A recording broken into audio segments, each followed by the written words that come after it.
How many of you are in training and coaching? Okay, how many of you are in technology? How about sales? Well, whether we're in training or coaching or technology or whatever business, you're all in sales. We're all in sales. We sell our ideas, we sell our products and our services, right? So today I want to dispel some of the myths of sales and give you some tools that'll help you in your business. Now, what's most important to you about your business? It's to have a successful business, right? To have a successful business, you have to delight clients. To have a thriving business, you have to consistently and systematically delight clients. So today, I'm going to share with you a system to do that. Now, that raises the question, how do you delight clients, right? Well, the myth that we've all been taught is that sales is all about looking for the client's problems and pains and then providing the solution.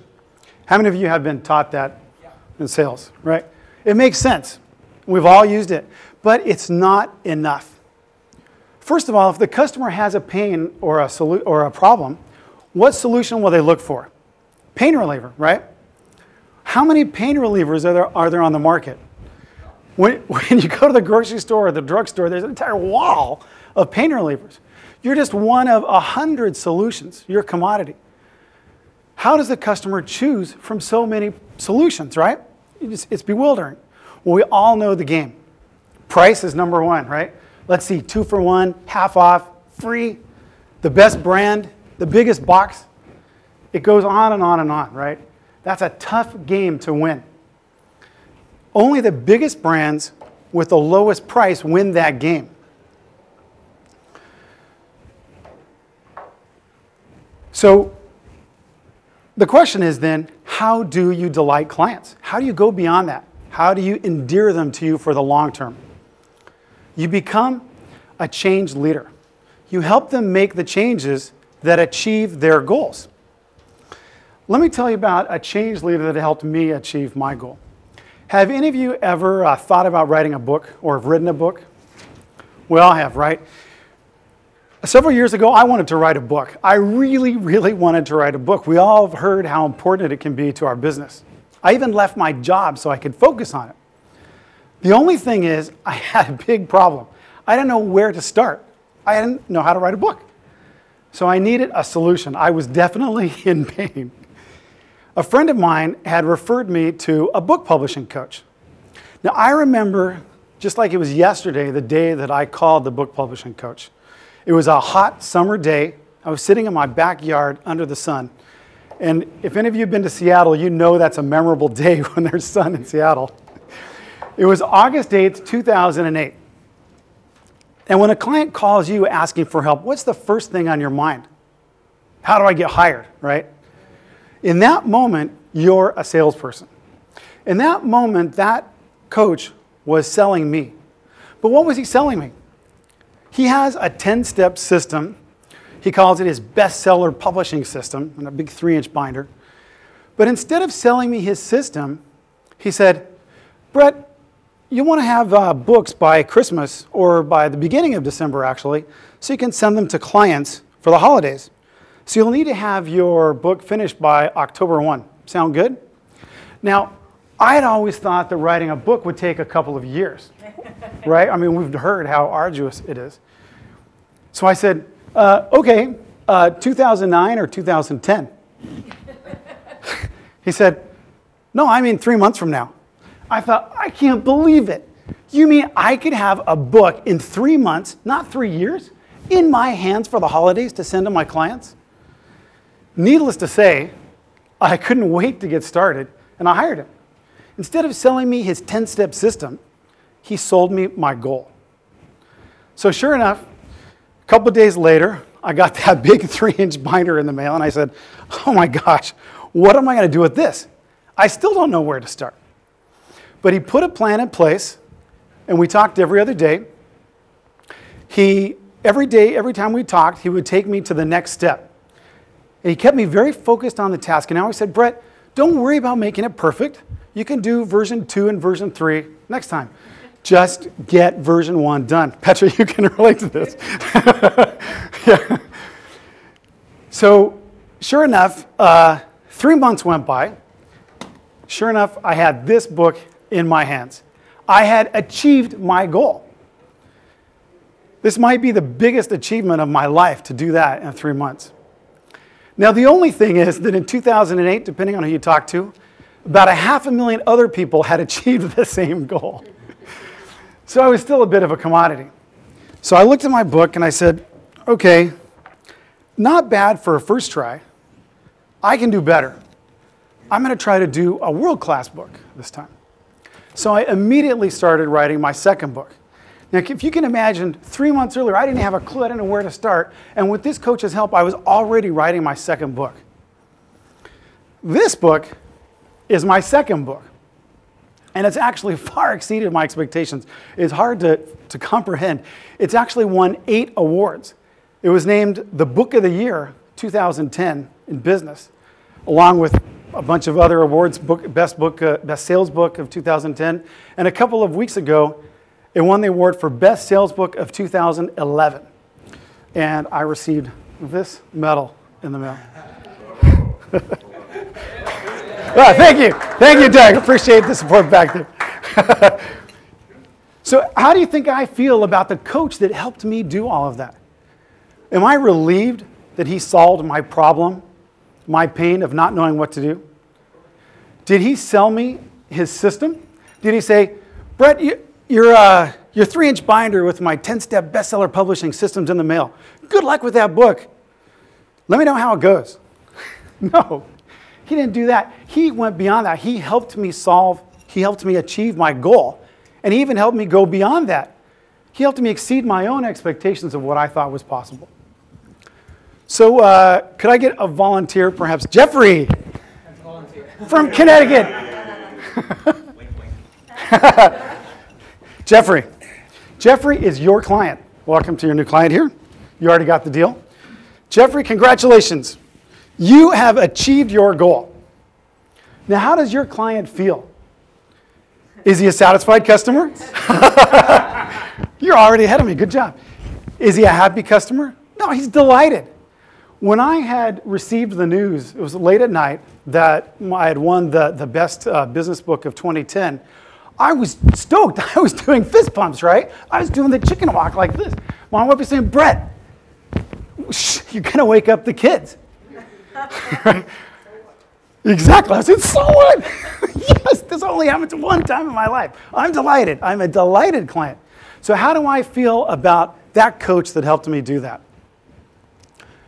The fees I paid him for his consulting and everything don't even begin to repay the gratitude I feel to him for how he helped me. So what does this mean to you? How can you use this? Clients are delighted when they achieve their goals. They're not just happy. Go, Jeffrey. Exactly.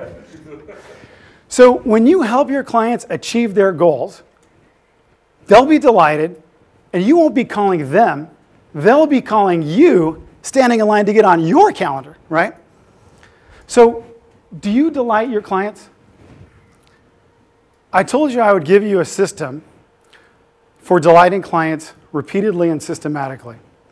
I call it the 5 steps of the Change Leadership Framework. And I'm just going to keep you there for a little bit, Jeffrey. Because you are our important client. All right, great. The first discipline of change leadership, let me tell you why change leadership first. It's because you need to help your clients make the changes that enable them to achieve their goals. It's a change leadership process. So the first discipline is called force field analysis. What that means is that's a way to understand what motivates your clients, what drives them. So what's driving Jeffrey? What's motivating Jeffrey here? We can only begin to wonder, right? Now, it's a complicated process. There are a lot of forces at play. But they all come together and they drive the client in a certain direction. So in my case, the coach had asked me, Brett, what's motivating you to write the book? Well, it turns out I was already really motivated. I was equally motivated by the prospect of success and the fear of failure because I had left my job and my family was depending on me to achieve my goal. But then when he said that we could get it done in 3 months, He magnified my motivations, and I was really engaged. The second discipline is called change response. The reason we need that is because everyone responds differently, even to the same motivations. So the question is, how is our client Jeffrey here going to respond? Will he resist change? Will he embrace it? Will he hide? Will he run? The coach had to determine how I was going to respond. So when he gave me my first homework out of that huge 10-step, 3-inch binder, I completed it in 2 days. He was actually really surprised. He said his other clients would take months to complete that task. So at that point, he knew I was taking action. Now the third step, the third discipline, is power analysis. And now when we think of power, we usually think about pushing and forcing someone to do something, right? Do you think our client Jeffrey would appreciate it if I push him to achieve his goal? Probably not. So physicists define power as work over time. In other words, the effort to make the change. Our job is to minimize that effort, thereby helping the client to make that change successfully. Now, in my case, the coach had that 3-inch binder that contained all of the work to complete the task. He had removed all of the obstacles for me, thereby enabling me to get the job done so fast. The fourth discipline is value creation. Value creation is showing the customer the benefits of taking action to achieve their goal. Most people won't take action unless they clearly see a picture of the end result. So do you remember what was the picture that the coach painted for me in the beginning? You do? It was me holding that book in my hand and mailing it to my clients for the holidays. So I clearly saw that picture. The last discipline is change actuation. Actuate means to put into motion. In other words, to help your client take the first step. Now that sounds simple, but we all know that the first step is the hardest. Why is that? It's because to take the step to go forward, we have to leave where we are to move forward. I'm sure Scott can relate to all of this. We have emotional glue holding our feet in place, preventing us from taking that step.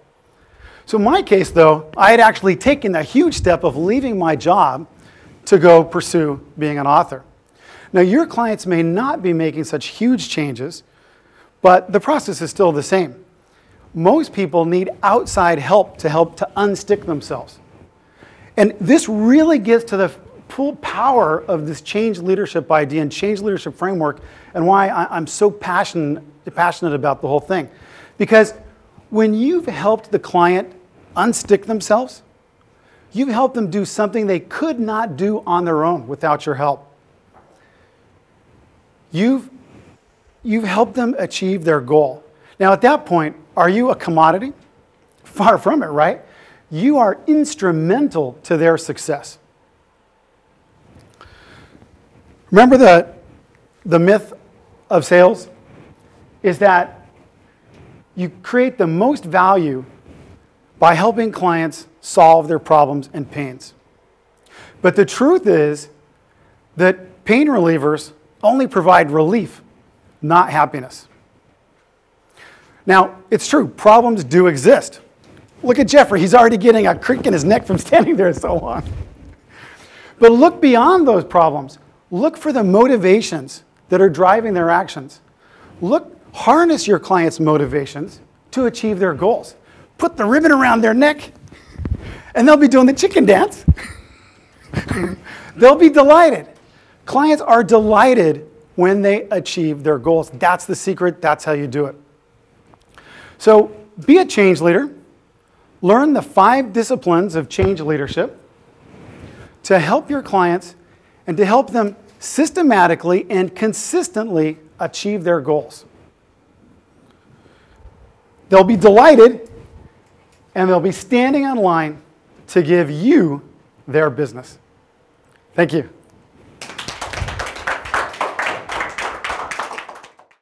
Hey, I was at Brad's presentation, and it was great. He had his personal story about how he got his book coach to help him to publish a book in 3 months. And then he went on and he brought the picture to me about how to delight the customer. Instead of solving his problems, how to delight the customer. And that really stuck to me. Thank you, Brad.